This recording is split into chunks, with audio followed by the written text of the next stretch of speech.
Yeah, I hope you don't hate me for that one. I don't know. So this music video is called Goldilocks by Nia Nichols. Now, Goldilocks just celebrated its 1-year anniversary, so it makes sense that she'd put out a music video for this one. And if you're not familiar, we've been working with Nia Nichols for the last 5 years. We haven't had her on a podcast yet this year because she just started putting out some new music, so I think we're going to try and work something out and get something going. But I saw she put out a music video, and I hadn't done a critique on any of her music videos because I don't think I don't think she's done a music video since she's graduated school, and that was the last project that she did, which I think was 2021, maybe, in that ballpark. I think that's when she graduated college or university. So she did a music video for her song Goldilocks, and I'm excited. Let's see what this is about. So, always love a good independent music video. Okay. In retrospect, I was down bad. Okay, so first off, this is really interesting. Like, they go from overexposed, pan down, to expose the title card. Good job, Nia, and whoever helped you shoot this music video, because title cards are important. I will continue to say that. Like, it needs to be something big and obvious like this at the beginning of the music video, so when people are watching it, they know, okay, this is a music video for a song called Goldilocks by Nia Nichols, or, you know, whatever it is. So, cool. And, you know, I really enjoy that transition, even though it's a little visually jarring, dropping down from an overexposed sky down to a perfectly exposed lake or a pond scene. But it also hides the title card. So that's kind of interesting. But let's continue.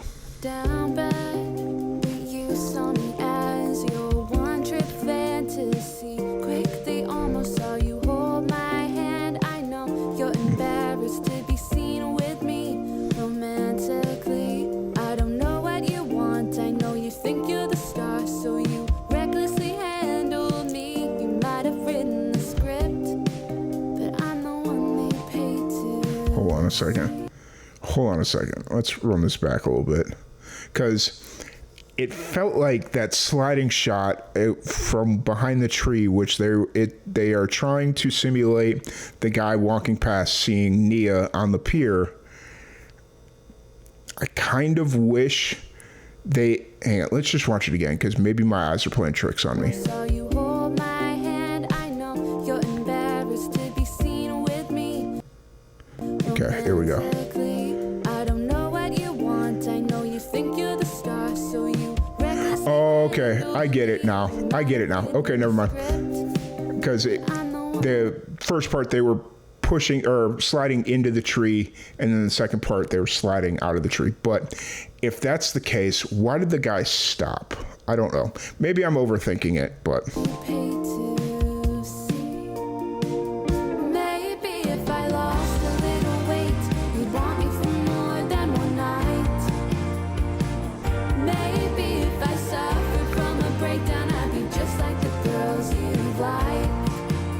Maybe if I become a contortionist or a hypnotic therapist, either change myself for you. Oh, Goldilocks, could I ever be just right for you? In retrospect, I had known it from the way you. Okay, I'm confused right now. Kind of.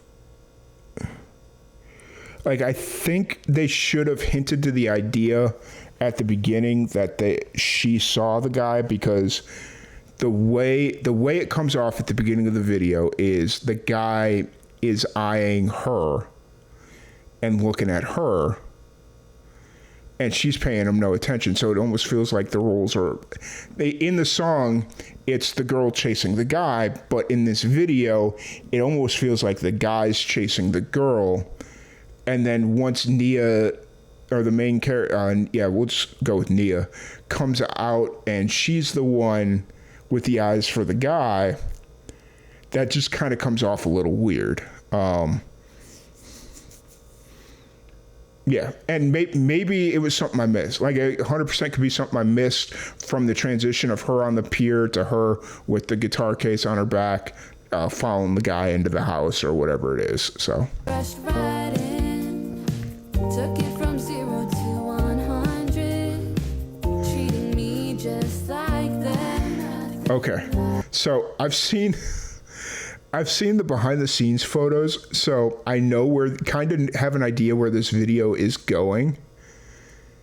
I'm because out of context, you know, it was interesting, but now that I'm seeing this setup, it's like, oh, what the fuck is about to happen? Nia, do we need to have a different conversation?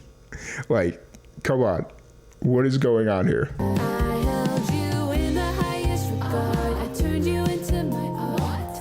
But don't forget, you might have been the muse, but I'll always be the poet. Maybe if I lost a little weight, you'd want me for more than one night.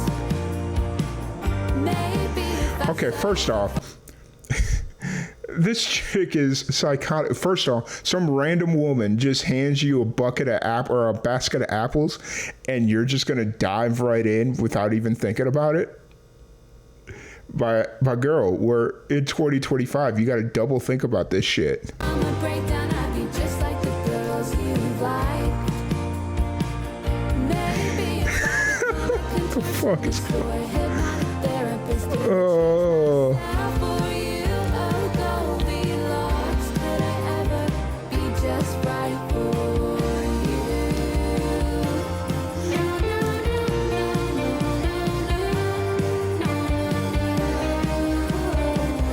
oh, this guy's like, what the fuck? you? Grow older, no one to call a home, and I bet you won't even know until it's too late. I was too much for your fragile ego, too little. Please tell me that the payoff at the end here is that she's in like a mental institution or something. Because I feel like that's almost needs to be the payoff for this video to make any kind of real sense. Like, I understand where it's going. Like, now she's kind of in a dream fantasy, but I feel like for that to happen, for that to be like actually conveyed in this video, this part almost needs to have like a white haze around the video to kind of signify like that this is a dream sequence.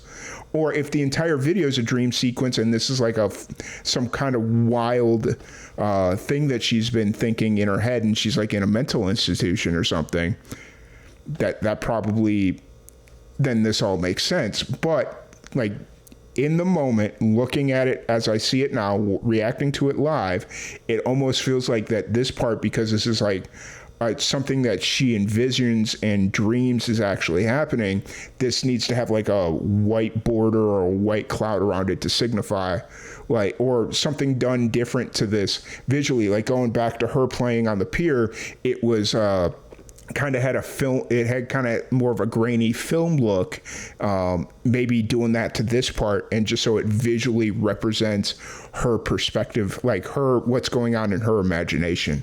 I think that might have been kind of interesting, but let's continue. We've got about a minute left on this video, and we'll kind of see how this video pays off, you know, and maybe everything I just said is kind of pointless, or maybe it's not. We'll see. So I will find someone who knows that I am great. Oh, Goldilocks, it's you who needs to change.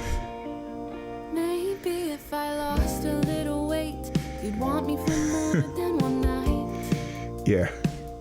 Maybe if I suffered from a breakdown, I'd be just like the girls you. How do you sleep? Maybe if I become Okay. So this is obviously all. Oh, you got to commit to that axe swing, Nia. You got to commit.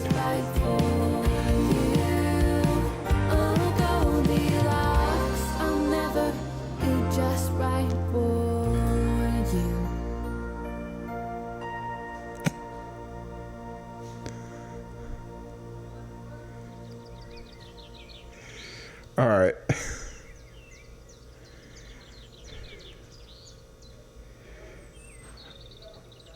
Director and producer. All right. Well, That was an experience. That was quite the experience. You know, like, okay, so let's start off basic fundamentals of the video. Shot really well. There was a couple of parts where I think maybe it was either overexposed or it just wasn't color corrected properly. There was a couple of parts. So basic technical stuff, that's really the only issue I saw. Like the shot selection was good.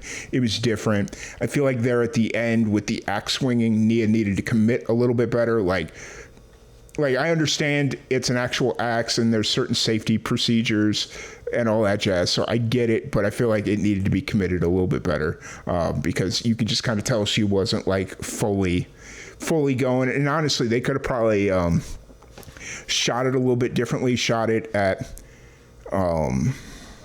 like 24 or 23, 20, like 20 frame, like shot it at a lesser frame rate and speed ramped it up. So then that way it just looked like she was going a little bit faster. I think you could have played with that a little bit better, but so there. And then as far as the overarching story, I almost feel like for the video to make sense, because almost feel like for the video to make a little bit more sense and to be like a complete music video, that part at the beginning where she's on the pier at the pond doing like the solo acoustic stuff, that's great. I like that. I think they needed to keep her there in parts and just have her playing there. So then that way, as they're transitioning from scene to scene, if they needed to, they could kind of go back to that and just kind of give it a little bit more of a traditional music video vibe and just kind of show that this is more of a thought process, not necessarily actual action. Because I like just watching the music video as it is, it's kind of like, okay, now I'm scared a little bit because it's like this woman is psychotic, essentially.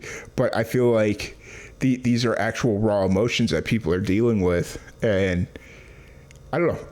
It's interesting. I don't want to go too. I don't want to think too deeply in on it. But it was a good music video, done really well, other than a couple minor things. I just feel like the story, like there was a complete story. Obviously, everything that was sung in the song is conveyed in the thing. I just feel like what was like reality versus what was a flashback needed to be differentiated a little bit, just like technically. Whether that is, you know, kind of done by like modifying the video with like a haze on it or whatever, or when she's going back to the chorus, like when she's singing the chorus, cut back to that dock shot where she's on the dock playing. Like I feel like that would have just rounded out the video really nice. So, but other than that, good music video, done really well.